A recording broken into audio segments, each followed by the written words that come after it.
Best I can. Oh, okay. Yes.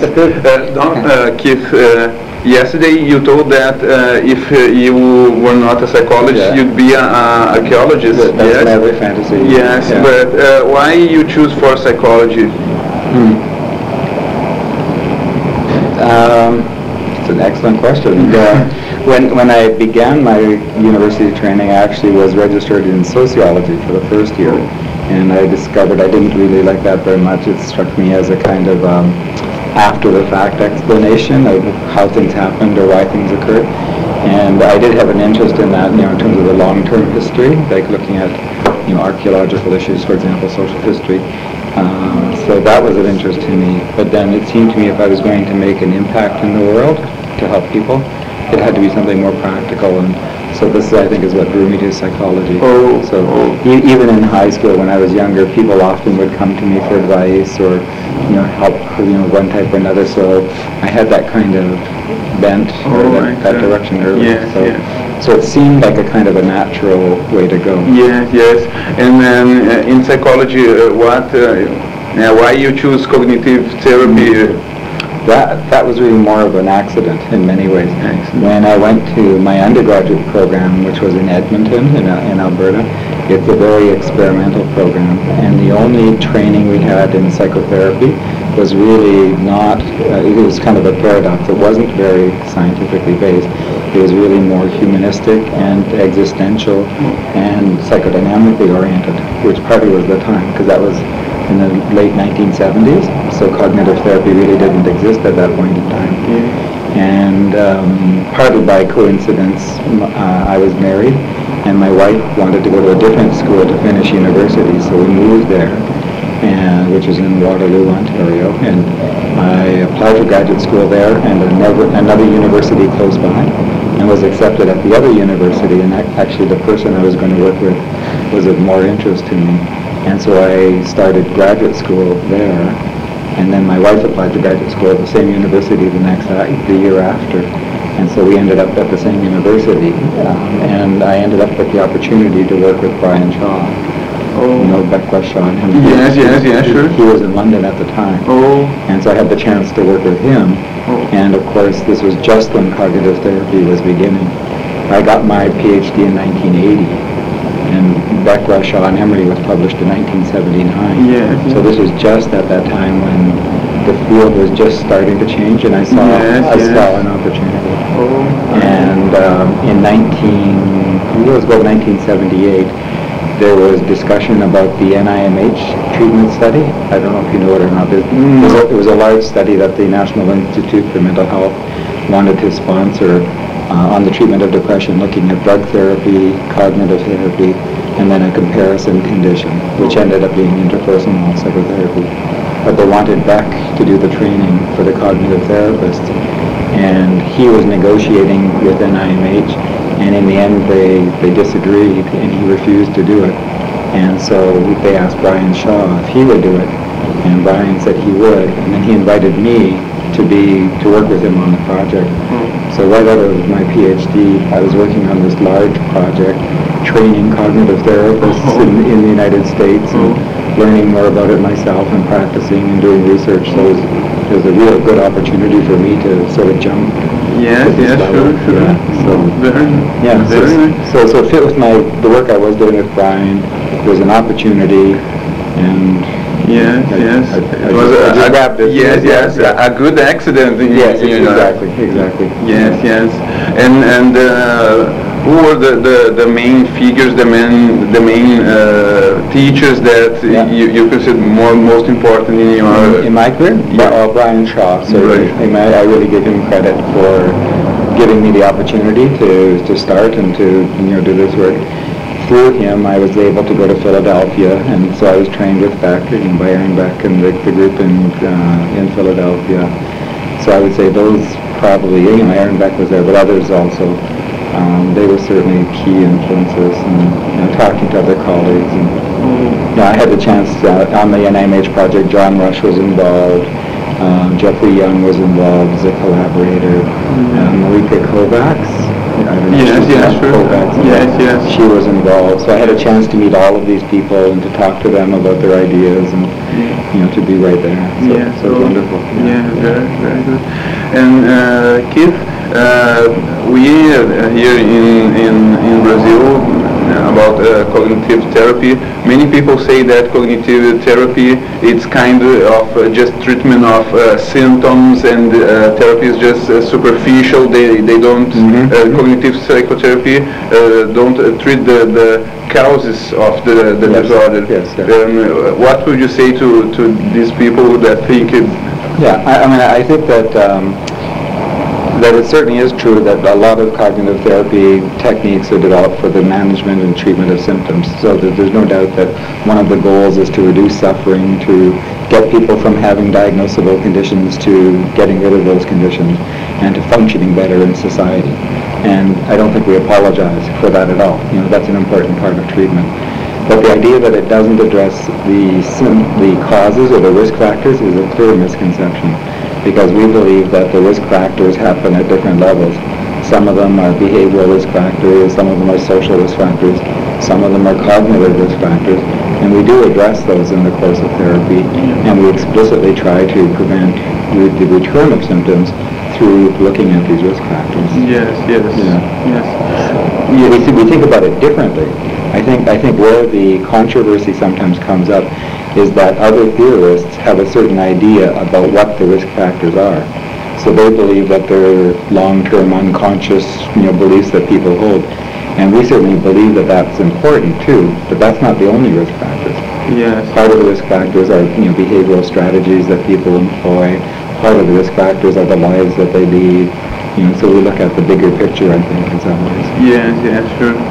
And about personal features of the cognitive therapies, what do you think that are important features that should have? Yes, to do a good psychotherapy. Yeah, I think they need to have a sense of confidence and a sense of a willingness to engage the patient, with a sense of optimism and a chance for change. I think they need to have good conceptualization abilities, so the chance not just to be in the moment, but to also reflect on or think about what they're doing and to be strategic. I think cognitive therapy generally requires a lot of flexible thinking on the part of the therapist and lots of adaptability and trying something, and if it doesn't work, stopping and trying something different. This kind of strategizing. So I think those are important.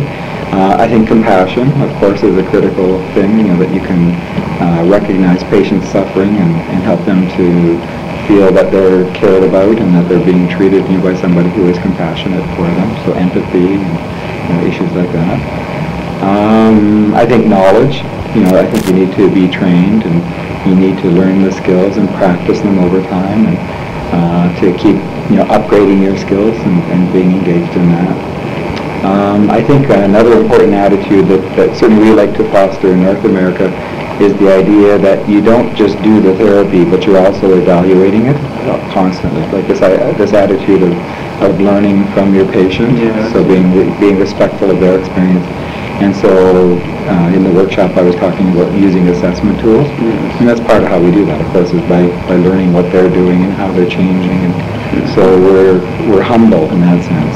We don't believe that we have all of the answers and we're just going to do this therapy. We learn from our patients too. So we're humble, or we're willing to learn from our mistakes. And part of that's by gathering evidence or gathering data ourselves. So those are probably some of the key things I think about. Okay. So some of those are attitudes, some of them are skills. Yes. So it's a bit of both. Okay. And now maybe a more difficult question to answer, but there are, or in your opinion, what are the criteria to a person say that I'm a cognitive therapist? What a therapist? What must you do? Yes. What should I do to say I am a cognitive therapist? Well, I think you need to believe the model. I think you need to endorse the idea of how dysfunction occurs and how to treat it. I think you need to probably go through some formal coursework, some training, It could be self-study, but I don't think many people can really learn the techniques of cognitive therapy just by themselves. I think they need somebody to give them ideas or supervise. Supervision, I think, can be done formally, so by an expert, supervising and teaching. I think it also can be done through peer supervision, so people who are both, or a group of people learning together. More difficult, I think. We don't really have yet a well-agreed upon criterion for saying I am a competent or expert cognitive therapist. Like I said in the workshop, the closest we have is the scale, the cognitive therapy scale, and a score of 40 out of 66 being the threshold for competence.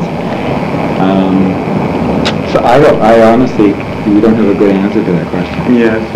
My own belief is competence isn't an absolute thing, but the competence, just like social skills and other things, other attributes will vary over time. Yeah. So, and for some patients, you might be very competent, and others you might struggle terribly and not be very competent. So it's probably not an enduring trait of the person, but it is hopefully something that increases over time. Yes, sure. So it's a tricky concept. Yes. And because I don't know, sometimes we see it's an issue I was discussing with a colleague.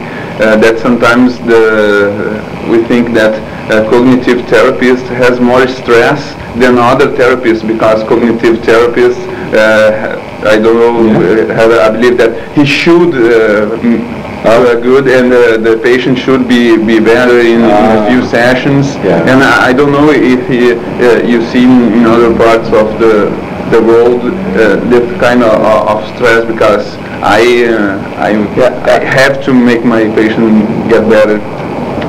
Now I have seen that, certainly, because there's an expectation that, again, we're working with the patient, but the therapist uses techniques and knows how to change and so on. And I think in other schools of psychotherapy, notably psychodynamic therapy, there is a tendency, if the patient isn't changing or isn't taking the methods, to blame the patient. To say it's their resistance or their pathology, their problems. Whereas in cognitive therapy, I think the tendency is more to accept mutual responsibility. So there is more pressure on the therapist, for sure. My own belief is that's partly why we get better results, though, because the therapist does take more responsibility and does feel like they need to take more action. Work with the patient. So. Yes, sure. And we usually see manuals for treatment in cognitive therapy. I don't know if I can say isolating disorders, for example, for depression, for panic, for social phobia, and comorbidities are reality. Do you think that in the future you have manuals with comorbid? One of the pushes in the field right now, and it's not very strong, but my prediction is that it'll increase, is right now, for the last number of years, we've been focused on the development of manuals, like you say, for specific disorders, and providing evidence that those manuals work for specific conditions. I think the next phase is going to be the development not of treatment manuals, but of practice guidelines. And practice guidelines is a more flexible kind of model for integrating different therapies into the same patient, or different approaches to the patient's problems, so if they have multiple problems. So again, I was talking about patients with depression and alcoholism.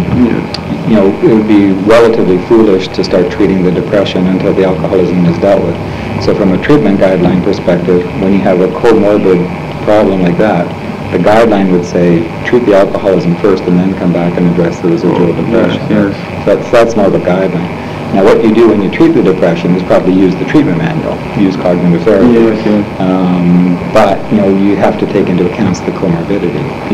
So, and anxiety, anxiety is highly comorbid with depression, but oftentimes you can treat depression first, and then you can see what residual anxiety is there, and then work on the anxiety problem underlying it. So again, the treatment guideline though would probably say first treat the depression, and then assess and monitor anxiety symptoms. So and that would be more of treatment guidelines.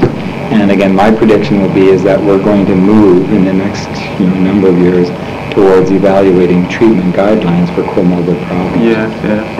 And about other predictions now, what do you think are the main challenges of cognitive therapy? I think there are lots. I think for some of the treatments we have manuals that we know work overall, but we really don't know why they work. I was thinking about a study I was involved in. We did a component analysis of cognitive therapy for depression. I don't know if this study is known here, but it was published in 1996, 1998. But so this was done in the United States. And so these were patients, all of the therapists were trained cognitive therapists.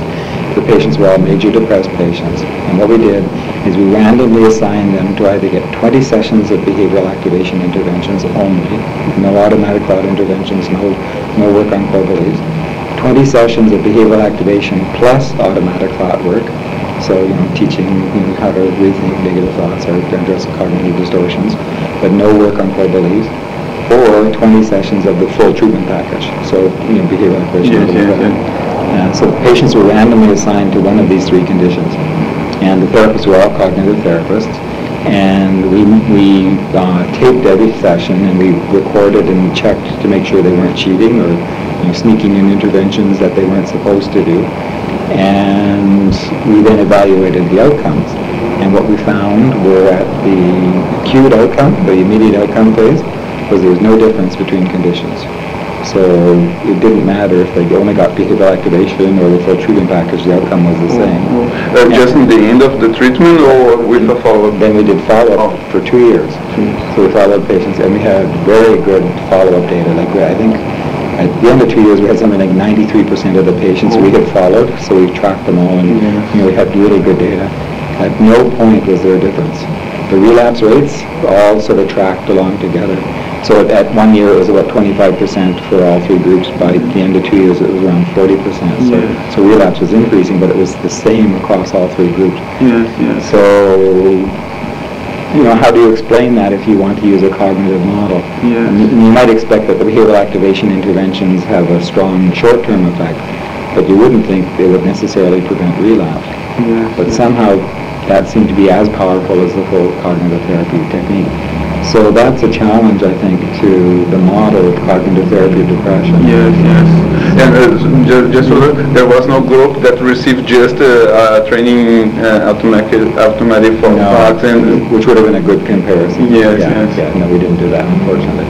But if you just think about the behavioral activation alone versus the full treatment package, my prediction was that the full treatment package, because it focuses on relapse prevention and cognitive risk, would have had better long-term results, but it didn't. So we don't know a lot about why these therapies work. We know that they work, but the mechanisms we don't know a lot about. Also, a lot of the studies that have been done in different areas, as I read the literature, we generally know that the more severe a patient's problems are, the worse they do. The more chronic the problems are, the worse they do.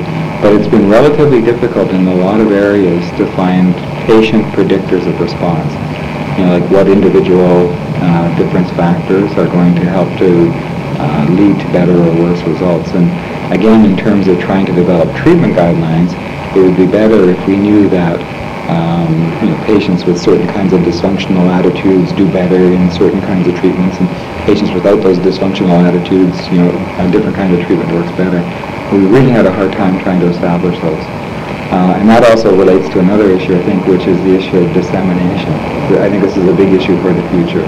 And by dissemination, I mean the idea about taking cognitive therapy global, and so getting it out into, all over the different countries of the world, and looking at cultural adaptations as well of cognitive therapy. Because most of the work, as you know, is done in the U.S. So second would be in England, and then other countries. And the ideas behind cognitive therapy in those countries might not work as well in other parts of the world.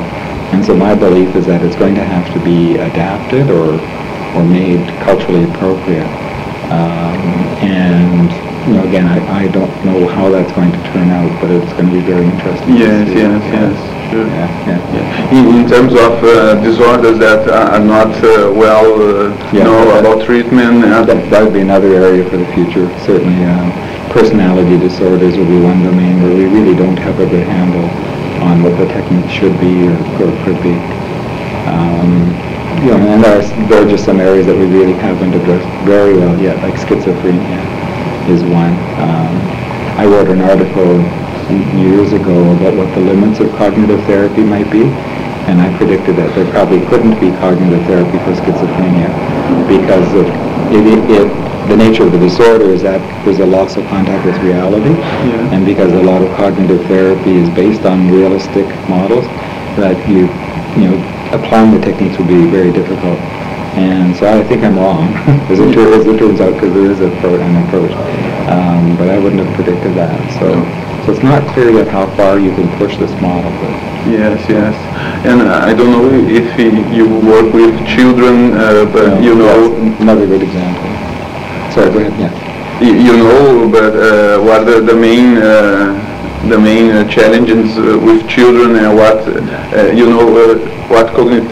It's the model. Can we apply the same with children as with?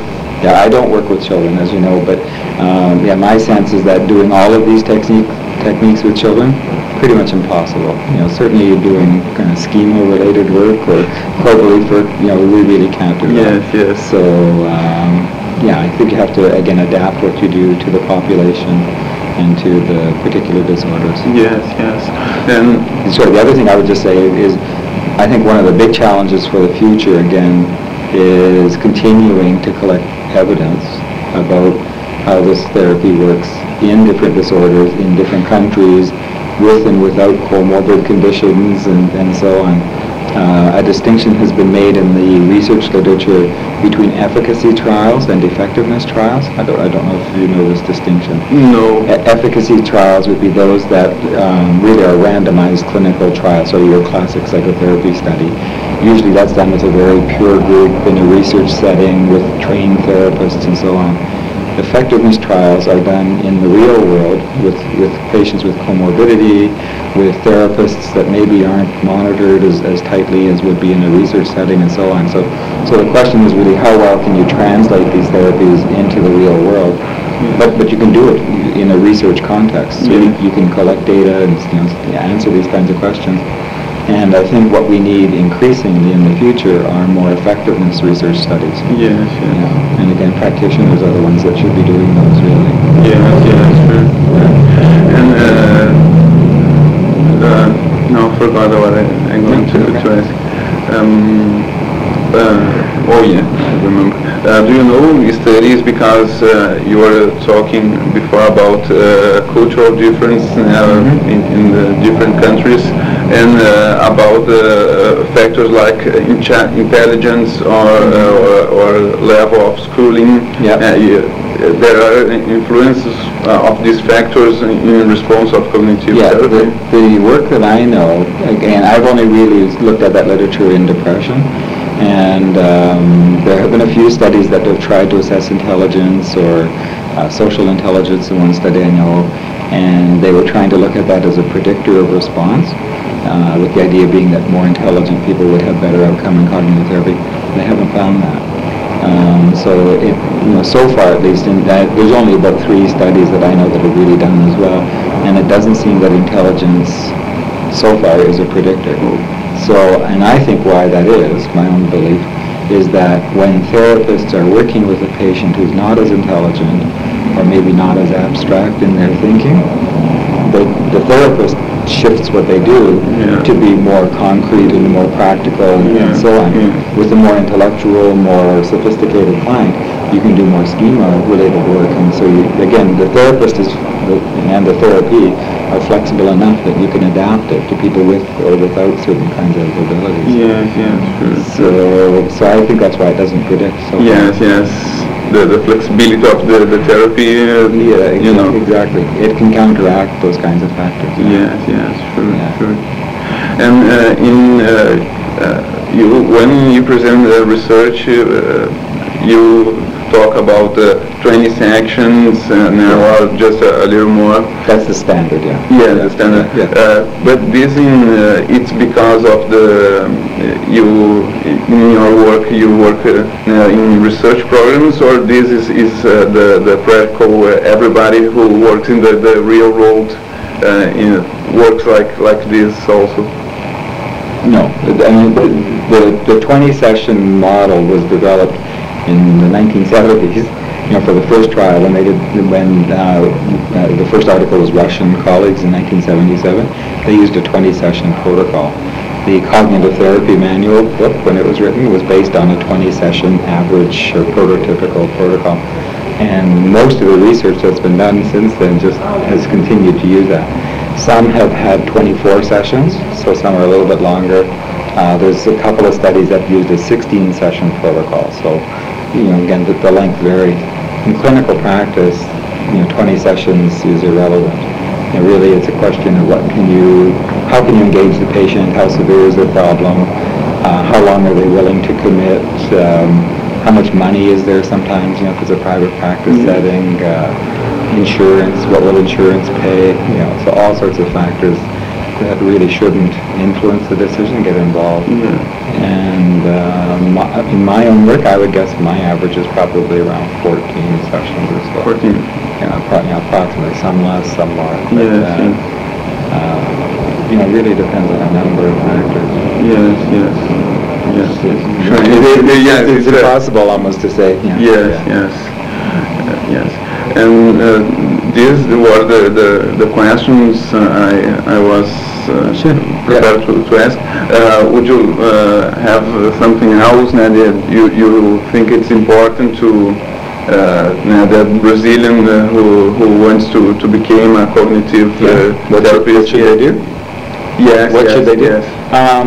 Well, I confess that I'm a little bit naive myself about opportunities here for training, but my understanding is that universities do offer courses. Yes. And they do offer, I don't know if there are formal programs in cognitive therapy. Yes.